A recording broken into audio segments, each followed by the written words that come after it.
Like, what am I really doing, right?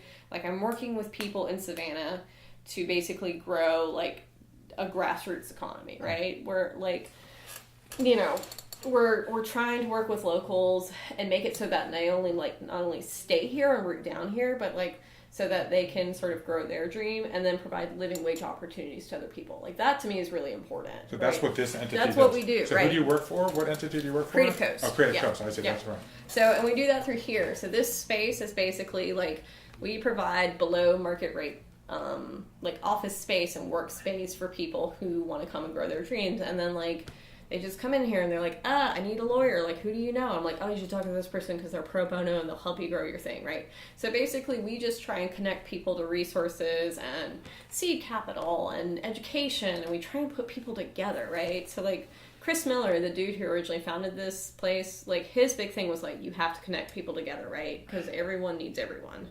And I think in a place like Savannah, God love it, it's really siloed. It's super, super siloed. It's been institutionally designed to be siloed because we're in the South and because all of that, right? And it's culturally siloed. And so like if you know that is the problem, then the solution is how do you be intentional about breaking down those silos in a way that helps people, and not just like helps people because it's like, I want to feel good about myself, but like actually helps people move the ball forward. So what you're saying is, so your mother's position was a job is a job is a job. Yeah. Your position is a job is a job is a job, but therefore you don't want a job. You want what? I want like something that matters, right? And so like when this opportunity came up, I like basically begged the guy who was the executive director here and was like, please give me this opportunity. And he was like, are you insane? Like, this place is like, you know, like this organization had just gone through a really rough patch and they were like, we don't know if it's going to survive. And I was like, no, I know I can do this. Like, I know I was meant for this. And then there was a question that was just on the tip of my tongue, so the point is the transition has worked for you.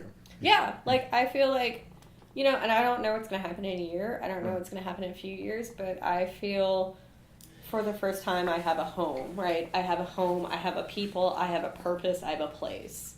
And like, that's all that's mattered. That's all I've ever wanted. So now I remember the question I was going to ask you, and then we're going to use that and we're going to move on. The question was, so my phrase for this ability to navigate all of this is transition positive, which I do not love as a phrase. Yeah. So what do you call it? What do you consider this fluidity, adaptability, dynamic, chaos, a life? No, like... Read that to me? If at first you don't succeed, congratulations, welcome to life. It is hard sometimes, but okay. Right? Like, you know, and I think that just, like, nothing's promised, right? And it's trying to not get distracted by the, like, bullshit, not react to stuff, but, like, find the thing that you actually give a shit about and do it. And, like, do it to help other people. Don't do it because, like, you've got some point to prove or it like makes you feel like a big person or a big shot, but like just do it because it matters. Like work on shit that matters. Now that you've described the overall arc of your life, we're going to use that as the pivot. I'd like you to focus on a few key scenes. A key scene is a moment or period that's particularly good, bad, vivid, or memorable. And for each one, I want you to tell me in detail what happened, what you were thinking and feeling, and then we'll talk about how it fits into the overall story. Okay. The first one is a high point. Please describe a scene, episode, or moment in time that stands out as especially positive. This might be the high point of your entire life or just a particularly happy or wonderful moment. I would say a particularly high point is actually right now. So I feel like, again, it's like finding purpose, place, rooting down, and doing it right. So... I like what you said. A people, a purpose, a place, right. A life.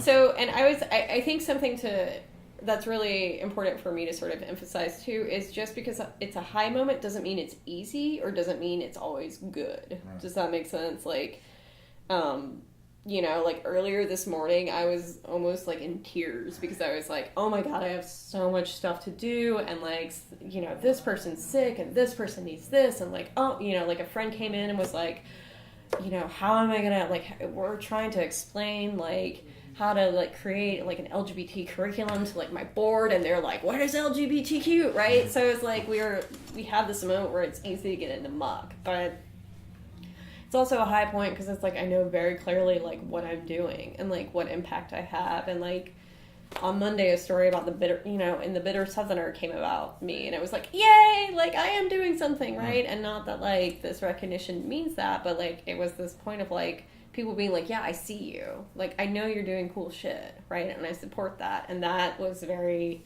like, sometimes you need that little reaffirmation, right? So what's the bitter Southerner? Is that online publication? Yeah. Is that the one the Times wrote about? Yeah. And so it was talking about like the work that I do in this community, and that like, at some point I would like to run for a local office. Oh, really? So that's right. Interesting. Yeah, which is like a really terrifying thing to think about, right? Because that's like a whole new ballgame. The next one, again, looking back over your life, can you identify a key turning point that marked an important change in your life story? It might be something you already mentioned or one you haven't mentioned.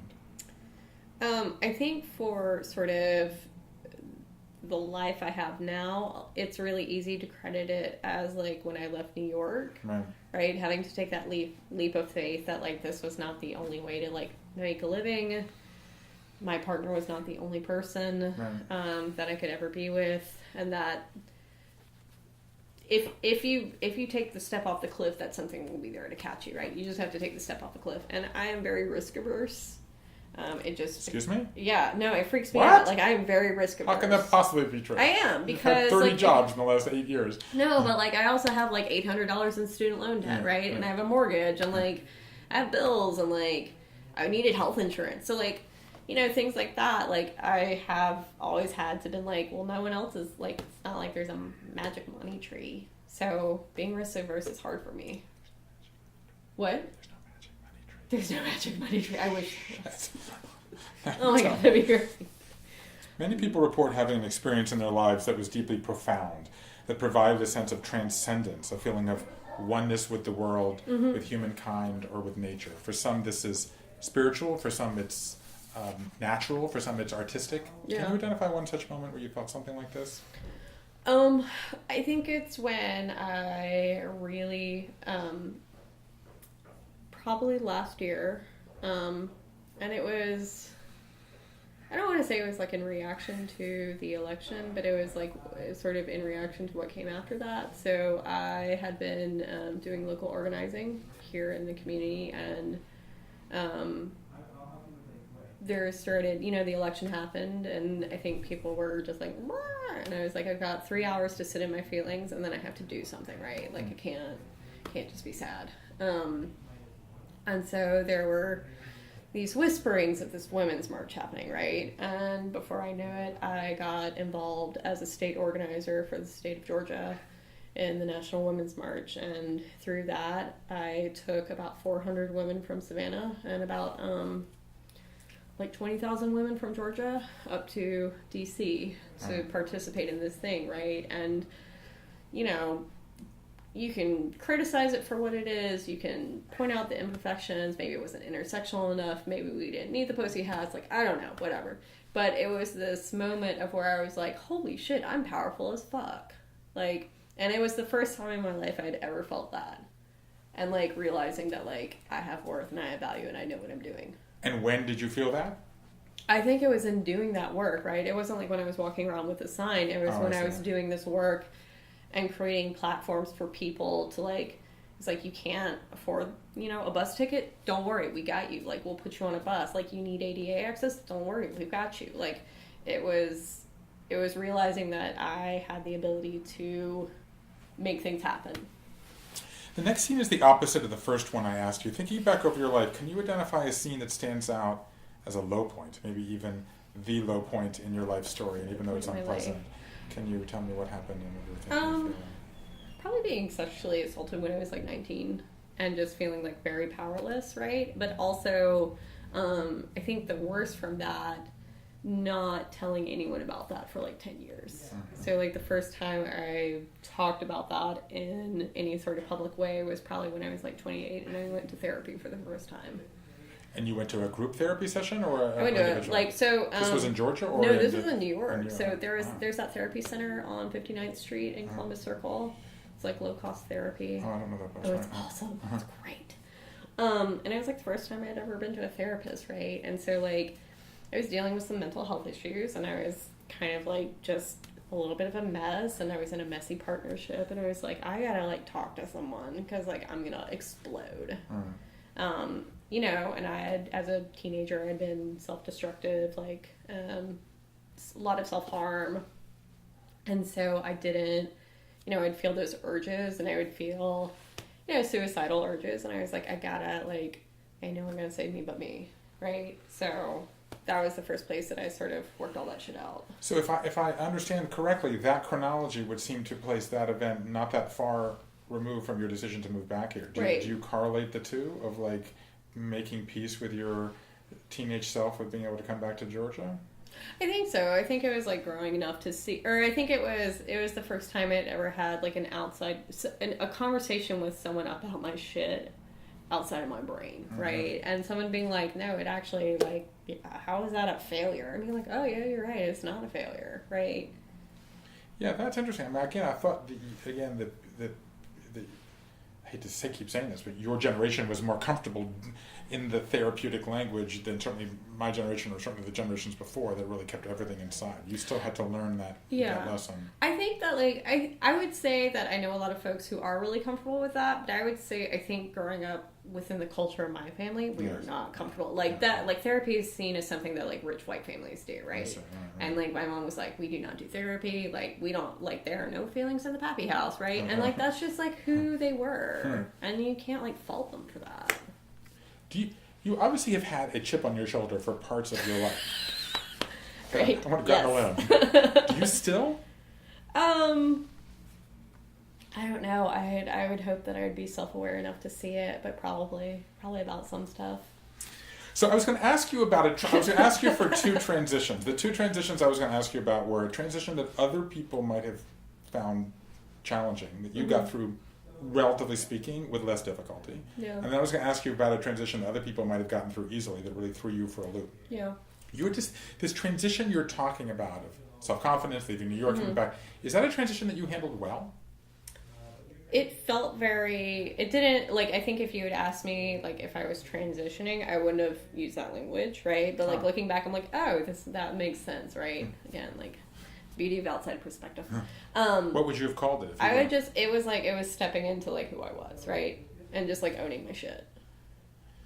You mean coming back here? Yeah, just, like, and it was, like, stepping into, like, someone being like, oh my God, this thing is happening. I'm like, well, why don't we do something about it? But why would that not have been a transition to you? I don't know, because I just might have not used that language. I mean, I think now, like, looking back, like, of course I'll use that language, but I think, like, sometimes when you're in the thick of it, it's too close for you to sort of examine or, like, look at it.